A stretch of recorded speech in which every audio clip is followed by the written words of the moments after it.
नमस्कार, स्वागत है आपका राज्यसभा टीवी की खास पेशकश खास मुलाकात में। मैं हूं कृति मिश्रा और आज मेरे मेहमान हैं जल शक्ति मंत्री गजेंद्र सिंह शेखावत जी। सर नमस्कार और स्वागत है आपका राज्यसभा टीवी पर। सर, पूरे विश्व ने वर्ल्ड वाटर डे मनाया। प्रधानमंत्री ने भी catch the rain campaign launch किया। उन्होंने कहा कि लोगों को पानी बहुत एफिशिएंटली आगे यूज़ करना है। किस तरह से आप इसको मास मूवमेंट बनाएंगे? देखिए, 2014 में माननीय प्रधानमंत्री जी ने इस पद पर आने के साथ साथ में ही जल की चेतना को जन चेतना में गहराई के साथ में बिठाने के लिए प्रयास प्रारंभ कर दिए थे। मैं स्मरण कराना चाहता हूं 2014 में जिस तरह से उन्होंने सारे चुने हुए ग्रामीण अंचल के जनप्रतिनिधि, गाँव के सरपंच, ग्राम के प्रधान, मुखिया, जो कुछ भी कहा जाता है, उनको अपनी तरफ से पत्र लिख करके एक जल के विषय पर विशेष ग्राम सभा आयोजित करने का आग्रह किया था। लगभग 2.5 लाख जगह पत्र लिखे गए थे 12 अलग अलग भाषाओं में। उसका परिणाम हुआ 1.5 लाख से ज़्यादा जगहों पर इस तरह की जल सभाएं आयोजित भी हुई और निश्चित रूप से गाँव में एक चेतना इसको लेकर के व्याप्त हुई। फिर उसी के क्रम में जल शक्ति अभियान किया गया। जल शक्ति अभियान में भी इसी तरह की चेतना को जागरण करने के लिए देश के 256 जिलों को आइडेंटिफाई करके, जो वाटर स्ट्रेस डिस्ट्रिक्ट गिने जाते हैं, वहाँ देश की सरकार में काम करने वाले जॉइंट सेक्रेटरी एंड अबव, उस स्तर के अधिकारी, उसके साथ में मंत्रालय के जो टेक्निकल ऑफिसर्स हैं, हाइड्रोजियोलॉजिस्ट हैं, इंजीनियर्स हैं, उन सब की टीम्स बना करके उन जिलों में भेजा था। 4-5 मूल विषयों पर बात करने के लिए, आग्रह करने के लिए कहा गया था। एक, बरसात के पानी को रोकने के लिए अवसंरचनाएं, इंफ्रास्ट्रक्चर किस तरह से बनाए जा सकते हैं, जो इंफ्रास्ट्रक्चर पहले से हैं या हमारे ट्रेडिशनल वाटर बॉडीज़ हैं उनको रिस्टोरेशन किस तरह से किया जा सकता है, जो पानी हम बरसात का संचित करते हैं उसका ठीक से रख रखाव किस तरह से हो सकता है, और अफॉरेस्टेशन एक्टिविटीज़ को किस तरह से बढ़ा सकते हैं। इन 4 के माध्यम से समाज में चेतना का जागरण करना, ये मूल रूप से विषय था। मुझे अत्यंत प्रसन्नता है कि लाखों की संख्या में स्ट्रक्चर्स बनाए गए, करोड़ों की संख्या में पेड़ लगाए गए और हज़ारों की संख्या में स्ट्रक्चर्स को रिजुविनेट और रिनोवेट किया गया। एक चेतना बनी और उसी क्रम में माननीय प्रधानमंत्री जी ने अनेक बार जब भी उन्हें अवसर मिला, चाहे विज्ञान भवन में 25 दिसंबर को 2019 में अटल भूजल योजना के लॉन्च के समय में हो या उसके बाद में मन की बात के समय में, अनेक बार उन्होंने हमेशा ही पानी के विषय को जन जन का विषय बनाने के लिए जो है आह्वान किया। और मैं ये मानता हूँ कि निश्चित रूप से उनके प्रयासों के कारण से और उसके बाद जिस तरह से समाज के विभिन्न वर्गों ने मिलकर के, सारे टीवी चैनल्स ने, मीडिया हाउसेस ने, प्रिंट मीडिया हाउसेस ने, अलग अलग एनजीओज़ ने, एजुकेशन वर्टिकल पे काम करने वाले लोगों ने, सब ने जिस तरह से काम किया, उसका परिणाम निश्चित रूप से अब दिखने लगा है और जल का विषय जन सामान्य का विषय बनने लगा है। उसी क्रम में माननीय प्रधानमंत्री जी ने अभी जल शक्ति अभियान का जो दूसरा अध्याय जो प्रारंभ किया था, जिसको उन्होंने थीम दिया catch the rain where it falls when it falls. जहाँ कहीं भी बरसात की बूंद गिरे और जब कभी भी गिरे, हम उस पानी को सहेजें पानी का संचय करें, संचित पानी का विवेकपूर्ण उपयोग करें और उपयोग किए हुए पानी को भी वापस पुनः चक्रित करके उसको वापस साफ करके दोबारा उपयोग करें। निश्चित रूप से अब जल का आंदोलन जन जन का आंदोलन बनने की दिशा में आगे बढ़ा है। एक और इतिहास रचा गया, जो अग्रीमेंट हुआ आपके मंत्रालय उत्तर प्रदेश और मध्य प्रदेश में केन बेतवा को लेकर, इंटरलिंकिंग को लेकर, क्या मायने हैं सर इसके? देखिए, निश्चित रूप से उत्तर प्रदेश और मध्य प्रदेश के लिए कल का दिन एक स्वर्णिम दिवस था। निश्चित रूप से बुंदेलखंड के लिए, बुंदेलखंड की वर्षों से प्यासी धरती के लिए भी निश्चित रूप से बहुत बड़ा दिन था। लेकिन अगर मैं भारत के परिप्रेक्ष्य में बात करूं, पूरे देश के परिप्रेक्ष्य में बात करूं, तो एक सुनहरे सूर्य का उदय हुआ है और वो इसलिए कि एक नए युग का सूत्रपात माननीय प्रधानमंत्री जी के नेतृत्व में हुआ है। हम सब जानते हैं अटल जी के ज़माने से नदियों को जोड़ने की परिकल्पनाएं बनी थी, अध्ययन भी हुए, लिंक्स आइडेंटिफाई हुए थे। पिछले 5 साल में हमने उनके ऊपर काम करते हुए डिटेल प्रोजेक्ट रिपोर्ट्स बनाई थी, स्टैट्यूटरी क्लियरेंसेस के लिए काम किए थे। नेशनल पर्सपेक्टिव प्लान के जो 5 जो प्रायोरिटी लिंक्स थे जो आइडेंटिफाई किए गए थे, उन पर और गति से काम किया गया था। लेकिन जल क्योंकि राज्यों का विषय है, राज्यों में सहमति जब तक नहीं होगी हम एक कदम भी आगे नहीं बढ़ सकते थे। मैं धन्यवाद करना चाहता हूं उत्तर प्रदेश के मुख्यमंत्री माननीय योगी जी का और मध्य प्रदेश के मुख्यमंत्री माननीय शिवराज सिंह जी का, कि प्रधानमंत्री जी के नेतृत्व में आस्था और विश्वास रखते हुए उन्होंने इस बात को स्वीकार किया, दोनों राज्यों में सहमति बनी है। लगभग 12 लाख हेक्टेयर ज़मीन, प्यासी ज़मीन को सिंचाई के लिए स्थायी समाधान मिलेगा और 62 लाख लोगों को पेयजल की सुविधा मिलेगी। बहुत बड़ी घटना जो है ये निश्चित रूप से देश में हुई है। सर, उम्मीद ये की जा रही है, लेकिन इस पर भी दो राय हैं। कुछ लोगों का मानना है कि जो भारत की पानी की समस्या है वो इंटरलिंकिंग से ही दूर हो सकती है, तो दूसरी तरफ कुछ ऐसे भी लोग हैं जिनका कहना है कि असेसमेंट होना चाहिए, अभी सोशियोलॉजिकल असेसमेंट होना चाहिए, इकोनॉमिक असेसमेंट होना चाहिए, इन्वायरमेंटल असेसमेंट होना चाहिए। ऐसे में इंटरलिंकिंग प्रोजेक्ट में आप किस तरह के चैलेंजेस देखते हैं आगे? देखिए, इंटरलिंकिंग एकमात्र समाधान है ऐसा मैं नहीं कहता। भारत जैसे विशाल देश में, विभिन्न भौगोलिक परिस्थितियों वाले देश में केवल मात्र इंटरलिंकिंग से ही समस्याओं का समाधान हो जाएगा ऐसा नहीं है। देश की जल समस्या के समग्र समाधान के लिए हमको एकीकृत इंटीग्रेटेड दृष्टि से सोचना भी पड़ेगा, काम भी करना पड़ेगा। और माननीय प्रधानमंत्री जी ने उसकी शुरुआत जल शक्ति मंत्रालय, एक एकीकृत मंत्रालय के रूप में गठित करके की है। निश्चित रूप से हमारी डिपेंडेबिलिटी ग्राउंड वाटर पर बहुत ज़्यादा है, तो ग्राउंड वाटर रिचार्ज किस तरह से हो सकता है, ग्राउंड वाटर पर जो दबाव है वो किस तरह से कम हो सकता है, हमें इन सब विषयों पर एक साथ विचार करना पड़ेगा। लेकिन मैं ये मानता हूँ कि अंततः जब समाज ऐसे विषय को ओन कर लेता है तो निश्चित रूप से इनके समाधान सुगम हो जाते हैं। और प्रधानमंत्री जी के नेतृत्व में हम पार्टिसिपेटरी वाटर मैनेजमेंट की दिशा में हमने कदम आगे बढ़ाए हैं। तो आगे किन किन नदियों पर फोकस रहेगा इंटरलिंकिंग के लिए, और खासकर सर किस तरह की टाइमलाइंस देख रहे हैं आप? देखिए, पूरे देश में सरप्लस बेसिन से डेफिसिट बेसिन में जहां पानी ट्रांसफ़र किया जा सकता है, ऐसे 30 लिंक आइडेंटिफाई हुए हैं। विस्तार से बहुत लंबे विषय पे मैं नहीं जाना चाहता, लेकिन मैं ये कह सकता हूँ कि उनमें प्रायोरिटी के साथ में हम 3-4 लिंक्स पर काम कर सकते हैं। महाराष्ट्र और गुजरात के बीच में दमनगंगा पारतापी पिंजल जो परियोजना है उस पर हम काम कर सकते हैं। जहाँ जो महाराष्ट्र के लिए अनुपयोगी पानी है, जो उनके उपयोग में नहीं आ सकता है, भौगोलिक स्थिति के कारण से समुद्र में व्यर्थ बह करके जाता है, उस पानी का गुजरात उपयोग कर सके। और दूसरी तरफ जो गुजरात का ऐसा पानी है, उस पानी को मुंबई के पानी के पीने के पानी की सिक्योरिटी के लिए महाराष्ट्र उपयोग कर सके, इसकी संभावनाएं प्रबल है। राजस्थान और मध्य प्रदेश के बीच में ERCP का जो प्रोजेक्ट है उसके ऊपर काम किया जा सकता है, यदि दोनों राज्यों के बीच में सहमति बन जाती है। तो इस तरह के कुछ प्रायोरिटी प्रोजेक्ट्स आइडेंटिफाइड हैं, उन पर भी हम आगे काम करने वाले हैं। और साउथ की बात की जाए तो अनेक प्रोजेक्ट्स हैं, लेकिन सबसे पहली आवश्यकता जो है वो राज्यों के बीच में सहमति बनने की है। हमें आंध्र प्रदेश, तेलंगाना, कर्नाटका, तमिलनाडु होते हुए केरल तक पानी पहुंचाया जा सकता है। ठीक, यदि हम देखें तो छत्तीसगढ़ से प्रारंभ होकर के उड़ीसा से होते हुए हम यदि नदियों को लिंक, महानदी का सरप्लस पानी, गोदावरी में गोदावरी का सरप्लस पानी, इस तरह से अगर लेकर जाएं तो हम कावेरी तक पानी को लेकर जा सकते हैं और निश्चित रूप से एक बहुत बड़ा परिवर्तन उसके माध्यम से हो सकता है। 2024 तक हर घर में जल पहुंचाने की बहुत बड़ी आपके सामने अपॉर्चुनिटी भी है और मैं कहूँगी चैलेंज भी है। आज अगर अभी की हम बात करें तो आपको क्या लगता है, क्या अचीवमेंट्स हैं और कितना दूर है रास्ता?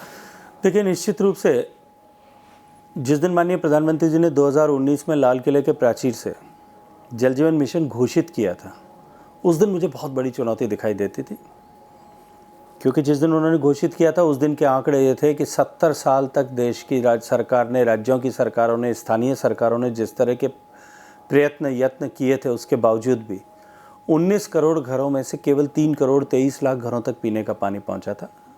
प्रतिशत में देखें तो केवल 17% से कुछ कम घरों तक। निश्चित ही बहुत बड़ी चुनौती दिखाई देती थी, लेकिन माननीय प्रधानमंत्री जी की ड्राइविंग फोर्स और पिछले 5 साल में जिस तरह से इस तरह की सभी चुनौतियां, चाहे फाइनेंशियल इंक्लूजन हो, चाहे सैनिटेशन फॉर ऑल हो, चाहे क्लीनर फ्यूल फॉर ऑल हो, चाहे इलेक्ट्रिसिटी फॉर ऑल हो, या रोड फॉर ऑल हो, या हेल्थ फॉर ऑल हो, इन सब पे जो सक्सेसफुली काम किया था, उसको लेकर के मन में एक विश्वास भी था कि निश्चित रूप से मोदी है तो मुमकिन है। और मैं आज गर्व के साथ में कह सकता हूँ कि जब 2019 में माननीय प्रधानमंत्री जी ने घोषणा की, जल क्योंकि राज्यों का विषय है, अलग अलग राज्यों की अलग अलग परिस्थितियाँ हैं, अलग अलग प्राथमिकताएं हैं, हमने राज्यों के साथ में व्यापक कंसल्टेशंस किए, उनकी स्थितियों परिस्थितियों का अध्ययन करते हुए एक कॉमन गाइडलाइन बनाई। दिसंबर 25 को सुशासन दिवस के दिन माननीय प्रधानमंत्री जी के कर कमलों से वो गाइडलाइन लॉन्च हुई थी। हम सब जानते हैं 25 दिसंबर से ठीक 3 महीने बाद में देश में 25 तारीख को लॉकडाउन हो गया था। आज लॉकडाउन से कि जो लॉकडाउन के एनिवर्सरी के हम एक दिन पहले बात कर रहे हैं। निश्चित रूप से लॉकडाउन लगा तो एक बार सब कुछ ठहर गया था। हमें भी लगता था कि शायद हमारी गाइडलाइंस, हमारी जो टाइमलाइंस हैं वो इसके कारण से कुछ गड़बड़ा जाएंगे। लेकिन मुझे खुशी है कि हमने उस समय में भी समय का उपयोग किया, राज्यों के साथ में बैठकें की, वर्चुअल बैठकें की, उनसे आग्रह किया कि ओवर द टेबल जो काम हो सकते हैं, जो प्लानिंग हो सकती है वो सब करें, लो हैंगिंग फ्रूट्स को आइडेंटिफाई करें और ताकि हम तुरंत गति से उस पर काम कर सकें। जब अनलॉक का टाइम शुरू हुआ हमने और गति से काम किया और मैं आज गर्व के साथ में ये बात कह सकता हूँ कि 25 दिसंबर जिस दिन से कट ऑफ डेट थी, गाइडलाइन इशू हुई, उससे लेकर के आज जब मैं आपसे मार्च में बात कर रहा हूँ, इस 15 महीने के कालखंड में हमने जो कुल 70 साल में जितने कनेक्शन हुए थे उससे ज़्यादा कनेक्शन दिए हैं। आज हमारा आंकड़ा जो है वो बढ़ कर के जो 3 करोड़ 23 लाख था, आज 3 करोड़ 90 लाख के आसपास हम नए कनेक्शंस दे सकें और हमारा टोटल कनेक्टिविटी जो है वो 7 करोड़ से ज़्यादा बढ़ गया है। तो जो 17% पर हम खड़े थे वहाँ से उठ कर के अब हम 37% का बेंचमार्क भी क्रॉस कर चुके हैं। जो हमने 31 मार्च के तक के लिए अपना लक्ष्य रखा था, हम उससे कहीं अधिक आगे चल रहे हैं। लगभग 1.5 लाख 2 लाख कनेक्शन के बीच में रोज़ दिए जा रहे हैं और मैं ये मानता हूँ कि अब मैं विश्वास के साथ में कह सकता हूँ और बड़े आसानी से कह सकता हूँ कि हम 2024 तक इस लक्ष्य को पूरा करेंगे, क्योंकि 2 राज्य 100% कर चुके हैं, गोवा और तेलंगाना। लगभग 52 से ज़्यादा ज़िले 100% कर चुके हैं। 85,000 गांव देश में ऐसे हैं जिसमें आज एक भी माता बहनों को घर से बाहर पानी लेने के लिए नहीं जाना पड़ता। तो निश्चित ही जब मैं ये देखता हूँ कि लाहौल स्पीति के उस गांव में, तशिंग गांव में, जहाँ जो सबसे ऊंचा मतदान केंद्र है, वहाँ जब माँ को पानी लेने के लिए घर से बाहर नहीं जाना पड़ता, पहाड़ नहीं चढ़ना पड़ता, या लाहौल या बर्फ़ में लाहौल स्पीति की घाटी में हिमाचल प्रदेश में किसी गांव में माँ को जो है बर्फ़ इकट्ठा करके और सर्दी में उसे गर्म करके पिघला करके पानी के रूप में उपयोग नहीं लेना पड़ता, तो निश्चित रूप से प्रसन्नता होती है। सर बिल्कुल, ये प्रसन्नता की बात तो है, लेकिन अगर हम इन अचीवमेंट्स की बात करें तो एक बड़ा चैलेंज ग्राउंड वाटर भी है। उसको रिचार्ज करने के लिए आगे की क्या रणनीति है? देखिए, भारत की ग्राउंड वाटर पर डिपेंडेबिलिटी सर्वाधिक है विश्व में। हम पहले पायदान पर हैं और हमारी टोटल रिक्वायरमेंट का 65% जो है वो अंडरग्राउंड वाटर से आता है। दूसरे और तीसरे पायदान पर विश्व में अमेरिका और चाइना है, लेकिन हमारा विड्रॉल इन दोनों को अगर साथ जोड़ दें तो उससे भी 1.5 गुना है। दुनिया में जितना पानी ज़मीन से निकाला जाता है उसका 25% अकेले हम भारत में दोहन करते हैं और इस अति दोहन के कारण से निश्चित रूप से हमारे सामने चुनौती बड़ी है। लगभग देश के 20-22% ब्लॉक्स ऐसे हैं जो क्रिटिकली या ओवर एक्सप्लॉइटेड हो गए हैं। माननीय प्रधानमंत्री जी के नेतृत्व में हमने एक पायलट प्रोजेक्ट प्रारंभ किया, एक योजना, अटल भूजल योजना। इस अटल जल योजना में देश के ऐसे 7 जिले जो सबसे ज़्यादा क्रिटिकली एक्सप्लॉइटेड हैं, जहाँ सबसे बड़ी चुनौती है, उत्तर प्रदेश है, राजस्थान है, मध्य प्रदेश है, हरियाणा है, कर्नाटक है, ऐसे 7 प्रदेश जो हैं, इन 7 प्रदेशों के भी जो 79 डिस्ट्रिक्ट्स जो सबसे ज़्यादा वर्स्ट स्टेट हैं, वहाँ हमने वर्ल्ड बैंक और भारत सरकार के फाइनेंशियल सहयोग से 6,000 करोड़ रुपए की एक योजना प्रारंभ की है, जिसे हम पार्टिसिपेटरी वाटर मैनेजमेंट पर काम कर रहे हैं। इस योजना के माध्यम से जिस दिशा में हमने काम करना प्रारंभ किया है, ये योजना और भी अनूठी इसलिए हो जाती है कि इस योजना में पहली बार देश में, अब तक हमेशा हम सप्लाई साइड पर काम करते थे कि पानी कहाँ से आएगा, पहली बार देश में जो है वो डिमांड साइड पर काम करना शुरू किया है कि हम पानी के उपयोग को कम कैसे कर सकते हैं। राज्यों ने काम करना प्रारंभ किया, मुझे लगता है कि निश्चित ही इसके अच्छे परिणाम आएंगे। लेकिन इसके साथ साथ में नरेगा में खर्च होने वाली धनराशि को जो है वो ठीक से सदुपयोग हो सके, इस दृष्टि से अटल भूजल योजना में भी जो पैसा खर्च हो उसको ठीक से सदुपयोग हो सके, उस दृष्टि से 15th फाइनेंस कमीशन ने जो अपनी ग्रांट PRIs को देनी है पंचायती राज संस्थाओं को, उसका 30% पानी के लिए आरक्षित किया है। लगभग 15,000 करोड़ रुपया प्रतिवर्ष आगे 5 साल तक मिलने वाला है। उस पैसे का भी ठीक से उपयोग हो सके, उसके लिए पहली आवश्यकता ये थी कि हम अपने एक्वाफर्स को जानें, उनको आइडेंटिफाई करें, मैप करें। देश में जो पहले इसके लिए कार्यक्रम चल रहे थे, वो कार्यक्रम जिस गति से चल रहे थे, जिस तकनीकी से चल रहे थे और जिस स्केल पर किए जा रहे थे, 1:50,000, वो तीनों ही उचित नहीं थे। हमने लेटेस्ट टेक्नोलॉजी जो है हेलीबॉर्न टेक्नोलॉजी के हवाई जहाज के नीचे कैमराज लगा करके हम पूरे क्षेत्र का सर्वे करें, 1:10,000 की स्केल पर पिक्चर्स लें, अंडरग्राउंड वो जो है एक्वीफर्स को, डीप एक्वीफर्स तक उनको आइडेंटिफाई करें एंड ओवर द सॉइल भी जो है टोपोग्राफी को असेस करें। फिर पानी का ढलान कहाँ से किस दिशा में जाता है उसको देखते हुए किस जगह पर किस तरह की वाटर रिचार्ज एक्टिविटीज़ की ज़रूरत है, इंजेक्शन शाफ्ट बनाना है, इन्फिल्ट्रेशन गैलरी बनानी है, या जो है सोक पिट्स बनाने हैं कि या डीप बोरवेल्स के माध्यम से रिचार्ज जो है ड्राइड बोरवेल के माध्यम से रिचार्ज करना है, पॉन्डेज क्रिएट करने हैं। जिस जगह की जैसी आवश्यकता है वैसा हम काम कर सकें, इस दृष्टि से हम काम कर रहे हैं। और मुझे पूरा विश्वास है कि आने वाले 1 साल में हम राजस्थान, हरियाणा, गुजरात का जो सबसे क्रिटिकल एरिया है इस पूरे को मैप करके इस दिशा में काम करना प्रारंभ कर देंगे। सर, आपने एक बहुत ही इंपॉर्टेंट बात बताई, उपयोग कम करने की। अब गर्मियाँ आ रही हैं, हमने डे ज़ीरो कई और विश्व की कई जगहों पर देखा है, कहीं ना कहीं उसकी झलक हमने बेंगलोर और चेन्नई में भी देखी थी। अब गर्मियाँ आ रही हैं, ऐसे में आपकी क्या रणनीति रहेगी? देखिए, निश्चित रूप से पानी का प्रबंधन को ठीक करना पड़ेगा और साथ साथ में पीने के पानी को प्राथमिकता सभी राज्यों को देनी पड़ेगी। यदि मैं चेन्नई की बात करूं, बेंगलुरु की बात करूं या देश के किसी अन्य हिस्से की भी बात करूं, आज हमारा पानी का जो कुल उपयोग होता है उसका लगभग 89% हिस्सा जो है वो कृषि में उपयोग होता है, सिंचाई में। दुनिया के सभी देशों में यही स्थिति है कि सर्वाधिक उपयोग जो पानी का होता है वो सिंचाई के लिए होता है। लेकिन हमें अपनी सिंचाई को और ज़्यादा प्रोडक्टिव कैसा बना सकते हैं, इस दिशा में बहुत गति के साथ में काम करने की आवश्यकता है। राज्यों को भी इस दिशा में विचार करने की आवश्यकता है। तो क्या करने की ज़रूरत है? एक बूंद पानी अगर हम खेती में बचाते हैं तो निश्चित रूप से एक बूंद पानी हम सिस्टम में जोड़ते हैं, और एक बूंद पानी अगर हम सूवेज का रीयूज करते हैं ट्रीट करके, तो भी हम एक बूंद पानी जो है वो सिस्टम में, वाटर सिस्टम में एक बूंद पानी जोड़ते हैं। इन दोनों विषयों पर हमको एक साथ काम करना पड़ेगा। रिसाइकल पर भी, कि हम जितना पानी जब जो है उपयोग होने के बाद में निकलता है वेस्ट वाटर है, और मुझे लगता है कि अब उसे वेस्ट वाटर कहना भी बंद कर देना चाहिए, उसको ट्रीट करके और वापस हम कृषि या इंडस्ट्री के उपयोग में लें, ताकि उतनी क्वांटम में पानी जो है हम बचा सकें और उसको पीने के पानी के उपयोग में ले सकें। देश में अनेक शहरों ने इस तरह के मॉडल किए हैं कि जहां उन्होंने जो पानी इंडस्ट्री के कोटा का पानी था, वो इंडस्ट्री को सूवेज ट्रीटेड पानी दे करके वो पानी उनके खाते में दे करके जो उनके कोटा का पानी था वो पीने के पानी के लिए यूज़ किया। हमें इस तरह के प्रबंधन को करने की आवश्यकता है। जहाँ तक सिंचाई का प्रश्न है, माइक्रो इरिगेशन को बढ़ावा देना पड़ेगा। भारत की सरकार मोदी जी के नेतृत्व में उसे सपोर्ट करने के लिए काम कर ही रही है, लेकिन इसको और अधिक गति प्रदान करने की आवश्यकता है। राज्यों को इसमें और अधिक गंभीरता के साथ काम करना है। अब निश्चित रूप से समय आ गया है कि देश में किसान को भी इस बात की चिंता करनी पड़ेगी कि उसे क्या उगाना चाहिए और कैसे उगाना चाहिए। आज दुनिया में ऐसा कहा जाता है कि हमारा पानी जो है लीस्ट प्रोडक्टिव वाटर है। हमारे यहाँ 1 किलो चावल पैदा करने के लिए 5-6 हज़ार लीटर पानी की आवश्यकता होती है, वेरेज चाइना उसी क्वांटिटी का चावल जो है वो 350 लीटर पानी में उगाता है। तो हमको भी अपने जो है प्रोडक्टिविटी को इंक्रीज करना पड़ेगा, पानी की प्रोडक्टिविटी को। I am not talking about the yield, पानी की प्रोडक्टिविटी को।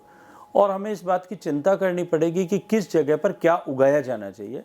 यदि हम ये कर पाएंगे, मैं उदाहरण देना चाहता हूँ हरियाणा का। उन्होंने पानी बचाने के लिए सरकार ने योजना बनाई कि पैडी से अगर कोई आदमी मेज़ पर, मक्का पर ट्रांसफ़र करेगा तो उसको वो 100% प्रिक्योरमेंट गारंटी देंगे मक्का की, और प्लस साथ में उसको एक फिक्स्ड अमाउंट जो है इंसेंटिवाइजेशन भी करेंगे। और उसके कारण से मुझे बताया गया कि एक लिमिटेड एरिया के लिए उन्होंने स्कीम अनाउंस किया था, और लगभग 1 लाख हेक्टेयर से ज़्यादा ज़मीन जो है वो उसके कारण से ट्रांसफ़र हुई है। अब सरकार ने जो सपोर्ट किया उसके कारण से मक्का और चावल के उगाने के अनुपात में जो पानी का फ़र्क है उसको अगर हम देखेंगे तो बहुत बड़ी मात्रा में पानी बचाने में उन्होंने सफलता प्राप्त की है। चावल की देश को आवश्यकता भी नहीं थी कि हम और ज़्यादा चावल को उगाएं या उससे कोई फ़र्क पड़ने वाला है। तो निश्चित रूप से इस तरह के इंटरवेंशंस को करते हुए भी सरकार को और राज्यों की सरकारों को मिलकर के पानी बचाने के लिए काम करना चाहिए। मिहिर शाह कमेटी ने अपने रिकमेंडेशंस दे दिए हैं, कब हम देखेंगे updated water policy for India? देखिए, अभी मिहिर शाह कमेटी ने अपना रिपोर्ट दिया है, हम विभाग के उसका स्तर पर अध्ययन कर रहे हैं और एक प्रक्रिया है, नीति आयोग में जाएगी, नीति आयोग उसका अध्ययन करेगा, उसके बाद में इसको पब्लिक डोमेन में लाएंगे, पब्लिक से भी सारे कमेंट्स लिए जाएंगे, उसके बाद में कहीं जाकर के हम फॉर्मुलेटेड पॉलिसी जो है नहीं ला पाएंगे। और एक ब्यूरो बनाने की भी बात कही गई है फॉर वाटर एफिशिएंसी, उस पर क्या काम हो रहा है? देखिए, अभी तो विचार के स्तर पर है, लेकिन मैं मानता हूँ कि इस तरह के ब्यूरो की आवश्यकता है और इस तरह का ब्यूरो बनना चाहिए ताकि वाटर यूज़ एफिकेसी पे भी, क्योंकि पानी ऐसी कमोडिटी है जो अब देश की दुनिया के लिए तो चिंता का विषय ही है, देश के लिए और भी बड़ा चिंता का विषय है। इसलिए कब कौन कहाँ कितना कैसे उपयोग कर रहा है या दुरुपयोग कर रहा है, इसके बारे में अब समय आ गया है कि हमको कहीं ना कहीं एक दृष्टि जो है वो बनानी ही पड़ेगी। बिल्कुल सर, चलते चलते देश को आप क्या मैसेज देना चाहते हैं? देखिए, अभी जल शक्ति अभियान माननीय प्रधानमंत्री जी ने प्रारंभ किया है। Catch the rain where it falls when it false.